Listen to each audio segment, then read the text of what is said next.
ഇന്ന് July 5. Japanese ബാബ വാൻഗെ എന്ന അപരനാമത്തിൽ അറിയപ്പെടുന്ന റിയോ തൽസുഗിയുടെ പ്രവചനം സത്യമാകേണ്ട ദിവസം. പക്ഷേ ആ പ്രവചനം ചെറുതായിട്ടൊന്ന് പാളി. ജപ്പാനിൽ ഇന്ന് പുലർച്ചെ 4:18 ഒരു മഹാദുരന്തം സംഭവിക്കും, മഹാനഗരങ്ങൾ കടലിൽ വീഴുമെന്നായിരുന്നു തൽസുഗിയുടെ പ്രവചനം. എന്നാൽ ജപ്പാനിൽ ഇന്നൊന്നും സംഭവിച്ചില്ല. റിയോ തൽസുഗിയുടെ പ്രവചനം സമയം പിന്നിട്ടിട്ടും ജപ്പാനിൽ എവിടെയും വലിയ ദുരന്തങ്ങളൊന്നും അധികൃതർ റിപ്പോർട്ട് ചെയ്തിട്ടില്ല. ജനങ്ങൾ എല്ലായിടത്തും സുരക്ഷിതരാണെന്നാണ് ജപ്പാൻ മാധ്യമങ്ങൾ റിപ്പോർട്ട് ചെയ്തിരിക്കുന്നത്.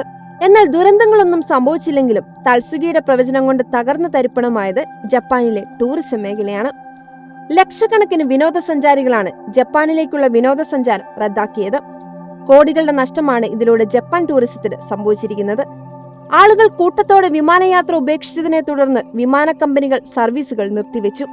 ഏകദേശം $390 കോടി നഷ്ടം ഇതിൽ നിന്ന് മാത്രം ജപ്പാൻ ഉണ്ടായെന്നാണ് കണക്കുകൾ. പ്രവചനത്തിന് പിന്നാലെ ജപ്പാനിലെ ജനങ്ങൾക്ക് നേരാവണ്ണം ഉറങ്ങാൻ പോലും കഴിയാത്ത അവസ്ഥയായിരുന്നു.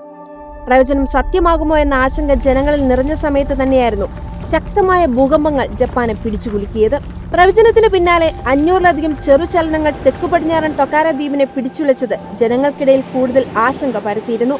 2 ആഴ്ചക്കിടെ ജപ്പാനിൽ 1000-ൽ പരം ഭൂകമ്പങ്ങൾ ഉണ്ടായിട്ടുണ്ടെങ്കിലും ഇതുമൂലം എവിടെയും സുനാമി മുന്നറിയിപ്പോ നാശനഷ്ടങ്ങൾ ഉണ്ടായിരുന്നില്ല.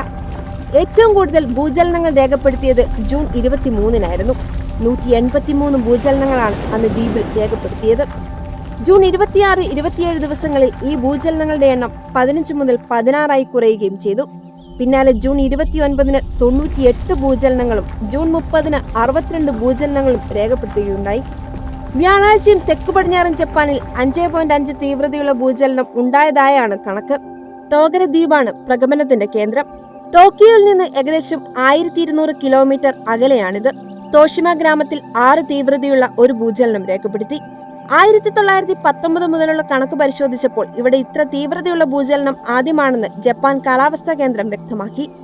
2011-ലെയും 1999-ലെയും ഭൂകമ്പം പ്രവചിച്ചതാണ് റിയോയെ ശ്രദ്ധേയാക്കിയത്. അതുകൊണ്ട് തന്നെ തൽസുഗിയുടെ പ്രവചനം ജപ്പാൻ ജനത വിശ്വസിക്കുന്നതിനാൽ ഭയം ഭരണകൂടത്തിൽ പോലും പ്രകടമായിരുന്നു. കോമിക് ഇല്ലുസ്ട്രേറ്ററായ റിയോ തൽസുഗിയുടെ ദ ഫ്യൂച്ചർ ഐ സോ എന്ന പുസ്തകത്തിലൂടെയാണ് ഇത്തരം പ്രവചനങ്ങൾ നടത്തുന്നത്. ജപ്പാനും ഫിലിപ്പീൻസിനുമിടയിൽ കടൽ തിളച്ചുമറിയും. ഇത് 2025 ജൂലൈ 5-ന് പുലർച്ചെ 4:18 സംഭവിക്കുമെന്നായിരുന്നു റിയോ തൽസുഗിയുടെ പുസ്തകത്തിലുള്ള ഒരു പ്രവചനം. ഇതിനെ ചുറ്റിപ്പറ്റി സോഷ്യൽ മീഡിയയിൽ വലിയ രീതിയിലുള്ള ചർച്ചകളാണ് നടന്നത്. തൽസുഗിയുടെ പ്രവചനം പറയുന്നത് വലിയ ഭൂകമ്പത്തിന്റെ സൂചനയാകാമെന്ന് ചിലർ വാദിച്ചു. കടൽ തിളച്ചുമറിയണമെങ്കിൽ അതൊരു വലിയ ഭൂകമ്പവും അതിനെ തുടർന്നുണ്ടാകുന്ന സുനാമിയുടെയും സൂചനയാണെന്നുമുള്ള തരത്തിലും ആളുകൾക്കിടയിൽ അഭിപ്രായങ്ങൾ ഉണ്ടായിരുന്നു. ഇതിനിടെ അമേരിക്കയിൽ ടെക്സാസിലുണ്ടായ മിന്നൽ പ്രളയവും തൽസുഗിയുടെ പ്രവചനവും തമ്മിൽ കൂട്ടിവായിക്കുന്നുണ്ട് ചിലർ.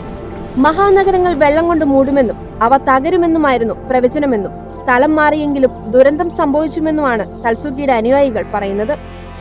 എന്തായാലും മഹാദുരന്തങ്ങൾ ഉണ്ടാകുമെന്ന പ്രവചനം നടത്തി ലോകത്തെയാകെ ഞെട്ടിച്ച റിയോ തൽസുഗി ജപ്പാൻ ഉണ്ടാക്കിയ നഷ്ടം വളരെ വലുതാണ്.